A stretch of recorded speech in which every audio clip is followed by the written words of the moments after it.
Jalaluddin Rumi rahimahullah has mentioned many different kinds of stories in his famous writing Ma'arif al-Mathnawi.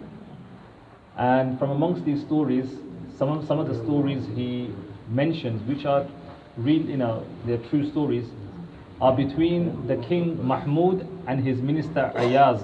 Mahmud and Ayaz, very famous stories. And mashallah, a lot to learn, very important lessons to learn from these stories. Inshallah, I'll mention one story today, inshallah. Ayaz, the King Mahmud, Sultan Mahmud, had many ministers as he was a king.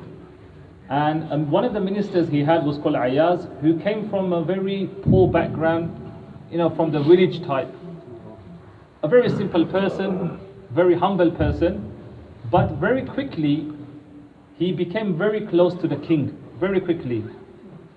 And the other ministers who were from the city, who had connection with the king from a very long time, they noticed this, and obviously they became envious that, this guy Ayaz, he has no money, no lineage, he's not even good looking, he's not even rich, and look how close he's become to the king.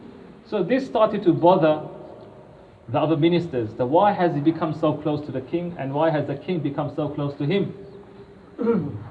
And this came to the attention of the king, Mahmud. So he sat on this for a little while, but he wanted to take action after a long time when everything died down. So after some time, the king wanted to, make the ministers understand and teach him a lesson why he is so close. So after some time, the king ordered some fruit, and intentionally he made sure that the fruit was bitter. And then he called his ministers, and the fruit was cut on a plate, and everyone had a slice each. Each minister, as they put the slice of fruit in their mouth, because the fruit was so bitter, they spat it out straight away, and they said, "Oh, how bitter is this?" And it was so bitter that it left that taste in their mouth for a very long time. And this happened to every single minister. But Ayaz, on the other hand, he was eating it.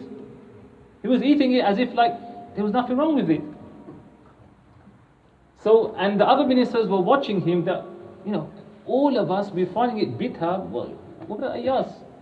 Maybe his one isn't bitter.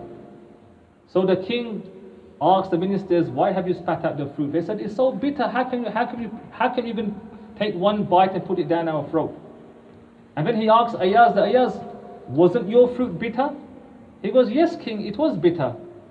Now this is the important part. He said, "O king, of course the fruit was bitter, but I remembered all your favors. For so many years, all the favors you had upon me, I kept that in mind, and I thought to myself, how ungrateful it would be for me that only once the king has given me something which is maybe not to my liking, how can I be unappreciated, but I ate it. Because I didn't want to be ungrateful to the king. I remembered all the favors of yours." And this is a lesson, this is the reason the king really appreciated and liked Ayaz. And the lesson for us is that in life, how many favors of Allah subhanahu wa ta'ala do we enjoy on a daily basis? If not on every second and on a daily basis, how many favors do you and I enjoy of Allah subhanahu wa ta'ala? So if every now and then, if Allah ta'ala tests us and puts us in a trial by sending down a calamity in whichever way, we should be like the minister Ayaz, and rather than complaining like the other ministers, we should bear it with patience, and we should always keep in mind all the favors of Allah subhanahu wa ta'ala, and do sabr upon that calamity. May Allah subhanahu wa ta'ala give us a tawfiq to act upon and have sabr at times of calamity. Subhanallah wa bihamdihi.